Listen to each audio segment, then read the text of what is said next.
ಯಾವ ಪ್ರತಿಭಾವಂತನಿಂದಲೂ ಸಾಧ್ಯವಿಲ್ಲ ಎನ್ನುವುದಕ್ಕೆ ಜ್ವಲಂತ ಸಾಕ್ಷಿ ನಮ್ಮ ಜೀವನವಲ್ಲವೇ. ಸಂತೋಷ ಸಂಭ್ರಮದಿಂದ ಕುಣಿಯುತ್ತಾ ನಲಿಯುತ್ತಾ ಅಮ್ಮನಾದಂತ ನನ್ನಿಂದಲೇ ಆಶೀರ್ವಾದವನ್ನು ಪಡೆದುಕೊಂಡು ಗೆಳೆಯನಾದಂತ ಸುದೇವನನ್ನು ಜೊತೆ ಸೇರಿಸಿಕೊಂಡು ಕಾಡಿಗೆ ಬೇಟೆಗೆಂದು ತೆರಳಿದವ. ಮರಳಿ ಮನೆಯನ್ನು ಸೇರುವಂತ ಸಮಯದಲ್ಲಿ ಎಂದಿನ ಉಲ್ಲಾಸ ಇಲ್ಲ ಮಗನೇ, ದುಃಖ ಆವರಿಸಿದೆ. ಯಾವುದೊಂದು ರೀತಿಯಂತ ಕಷ್ಟ ತುಂಬಿದೆ ಎಂಬುದಾಗಿ ಅರ್ಥವಿಸಿಕೊಂಡೆ. ಬದುಕಿಗೆ ಅಂಟಿದಂತ ವ್ಯಥೆಯ ಕಥೆಯನ್ನು ಅಮ್ಮನಲ್ಲಿ ಹೇಳಪ್ಪ.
ಪ್ರಶ್ನೆ ಮಾಡಿದ್ದೀಯ. ನಿಜ.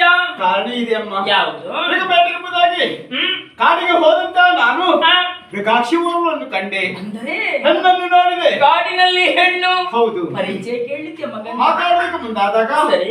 ಪದ್ಮಾವತಿ ಎಂಬುದಾಗಿ ಹೆಸರು. ಶುಭ ನಾಮಕರಣ. ಬ್ರಹ್ಮದೇವ ತಿಥಿ ಬರೆದಂತ ಕಾಂತಿ ಅವಳಾಗಿದ್ದಾಳೆ. ಸರಿ. ಆಕಾಶರಾಯ ಧನೇದೇವಿಯವರ ಮಗಳು. ಅವಳನ್ನು ಕಂಡಾಕ್ಷಣ ಮದುವೆ ಆಗ್ಬೇಕೆಂಬುದಾಗಿ ತೀರ್ಮಾನ ಮಾಡಿದ್ದೇನಮ್ಮ. ಕಂದ, ಮದುವೆ ಆಗುವಂತ ಬಯಕೆ ನಿನಗಿದ್ದರೂ ಕೂಡ ಇಷ್ಟಾದ್ರೂ ನಾವು ಬಡವರಲ್ಲ ಮಗನೇ. ಮದುವೆಗೆ ಬೇಕಾಗುವಷ್ಟು ಹಣದ ವ್ಯವಸ್ಥೆ ನಮ್ಮಲ್ಲಿ ಇಲ್ಲವಲ್ಲ ಕಂದ. ಸಾಲವನ್ನೇ ಕೇಳುವ. ಸಾಲ ಯಾರಲ್ಲಿ ಅಂತ ಕೇಳುದು ಮಗನೇ. ಕೊಡುವವರಲ್ಲೇ ಕೇಳ್ಬೇಕಲ್ಲ. ಯಾರು ಕೊಡ್ತಾರೆ ಮಗನೇ ಸಾಲ? ಧನಾಧಿಪತಿ ಕುಬೇರ. ಕುಬೇರನಲ್ಲಿ ನಮಗೆ ಬೇಕಾದ್ರೆ ಕುಬೇರ. ಕುಬೇರನಲ್ಲೇ ಕೇಳ್ಬೇಕು. ಕುಬೇರ ಕೊಡಬಹುದು, ನಾವು ಬೆನ್ನು ಬಾಗಿಸಿ ತಲೆ ತಗ್ಗಿಸಿ ಕೈ ಜೋಡಿಸಿ ಬೇಡಬಹುದು. ಆದ್ರೆ ನಾಳೆ ದಿನ ಸಾಲ ರೂಪವಾಗಿ ಉಳಿಬಾರದು. ಆ ಸಾಲ ಸಂದಾಯದ ಬಗ್ಗೆ ಹೇಗೆ ಕಂದ?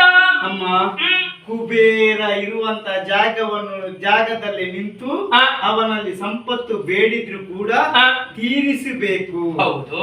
ಹಾಗಾದ್ರೆ ಯಾವ ಮುಖಾಂತರ ತೀರಿಸುವುದು? ನಿಜ. ದಾನ ಮಾಡುವ ಮೂಲಕವಾಗಿಯೂ ಇನ್ನಿತರ ಚಟುವಟಿಕೆಯನ್ನು ಮಾಡುವ ಮೂಲಕವಾಗಿಯೂ ನಾವು ಮಾಡುವಂತ ಋಣವನ್ನು ತೀರಿಸಬೇಕು ಎಂಬುದಾಗಿ ಹೇಳ್ತಾ ಇರಿ. ಸರಿ ಅಮ್ಮ.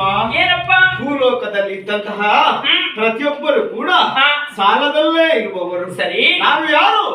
ಲಕ್ಷ್ಮೀನಾರಾಯಣ. ವೈಕುಂಠದಲ್ಲಿ ಇರಬೇಕಾದಂತ ನಾರಾಯಣ ಲಕ್ಷ್ಮಿಯೇ ಇಲ್ಲದ ಮೇಲೆ ಲಕ್ಷ್ಮಿ ಇಲ್ಲದಂತ ಜಾಗದಲ್ಲಿ ನಾನು ಇರಲಾರೆ ಎಂಬುದಾಗಿ ಹಾಗೆ ಇಳಿದು ಬಂದವ ನಾನು. ಈ ಭೂಲೋಕಕ್ಕೆ ಕೇವಲ ಮಾನುಷ್ಯಧಾರಿಯಾಗಿ ಶ್ರೀನಿವಾಸ ಎಂಬಂತ ಹೆಸರಿನಿಂದ ಮಾನವನಾಗಿ ಸಂಚರಿಸುತ್ತಾ ಇದ್ದೇನೆ. ಭಗವಂತನಿಗೂ ಕೂಡ ಅದಲ್ಲ ಲಕ್ಷ್ಮೀಪತಿಗೂ ಕೂಡ ಸಾಲದ ಬಾಧೆ ಇರುವುದಕ್ಕೆ ಸಾಧ್ಯ ಉಂಟೆ ಅಮ್ಮ. ಸಾಲ ಆಗುವುದಕ್ಕೆ ಕಾರಣ ಭೂಲೋಕದ ನಿಯಮ. ಸತ್ಯ. ಭೂಲೋಕದಲ್ಲಿ ಇರುವವರು ಕೇವಲ ವಿತ್ತ ಸಾಲ ಎಂಬುದಾಗಿ ಭಾವಿಸಬೇಡಿ ಅಮ್ಮ. ಭೂಲೋಕದಲ್ಲಿ ಇರುವವರು ಪ್ರತಿಯೊಬ್ಬರು ಕೂಡ ಸಾಲಗಾರರೇ. ಅಂದ್ರೆ ವಿತ್ತ ಅಂತ ಅಲ್ಲ. ಮತ್ತೆ ತಾಯಿ 9 ತಿಂಗಳು ಹೊತ್ತು 10ನೇ ತಿಂಗಳಲ್ಲಿ ಇರ್ತಾಳೆ. ತಾಯಿಯ ಋಣದ ಸಾಲ ಅದನ್ನು ಮುಕ್ತಿ ಮಾಡುವುದಕ್ಕೆ ಖಂಡಿತವಾಗಿಯೂ ಸಾಧ್ಯವಿಲ್ಲ. ತಂದೆ ಕೊಟ್ಟಂತ ಪ್ರೀತಿಯ ಸಾಲ ಅದನ್ನು ಮುಕ್ತಿಗೊಳಿಸುವುದಕ್ಕೆ ಖಂಡಿತವಾಗಿ ಸಾಧ್ಯವಿಲ್ಲ.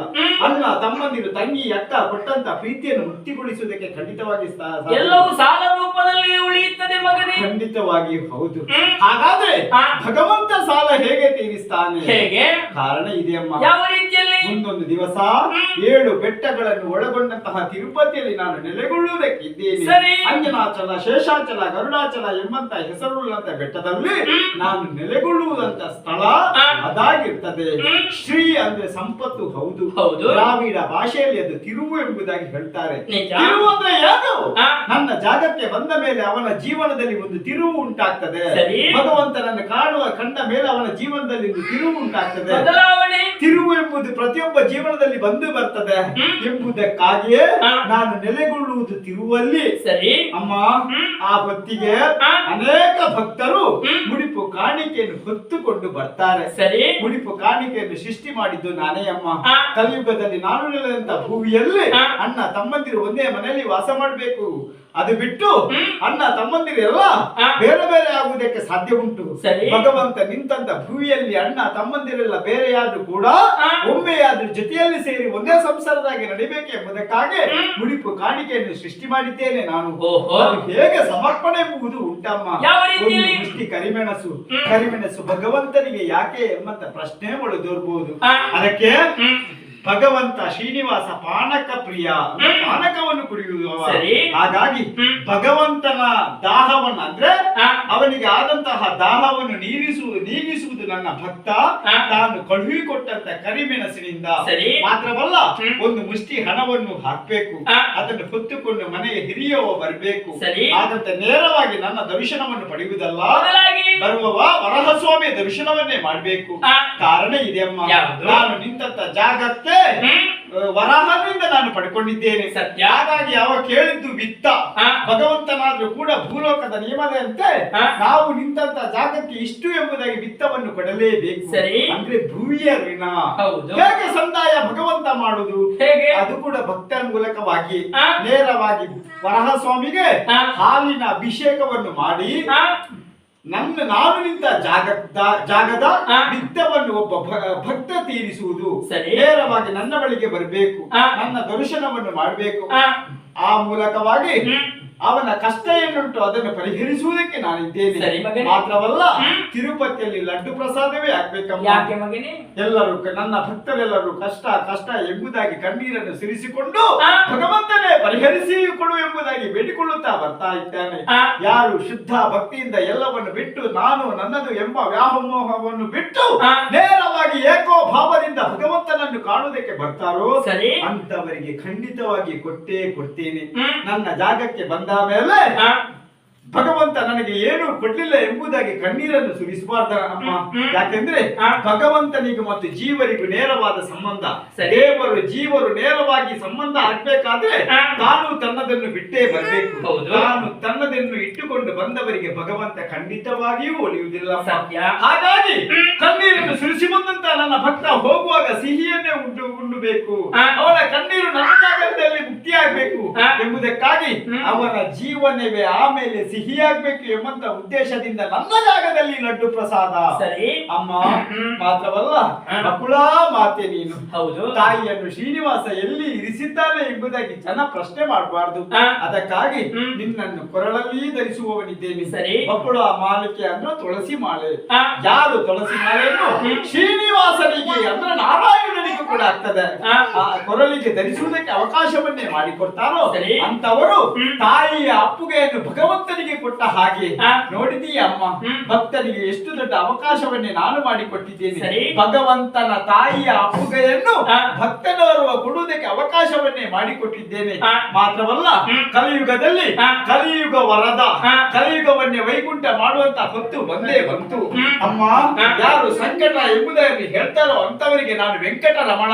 ಮಾತ್ರವಲ್ಲ, ಪದ್ಮಾವತಿ ಶ್ರೀನಿವಾಸನಾಗಿ ನಾನು ತಿರುಪತಿಯಲ್ಲಿ ನೆಲೆಗೊಳ್ಳುತ್ತೇನೆ. ಕಂದ ಶ್ರೀನಿವಾಸ ಕಲ್ಯಾಣದೊಂದಿಗೆ ಲೋಕಕ್ಕೆ ಮಂಗಳವಾಗಲಿ.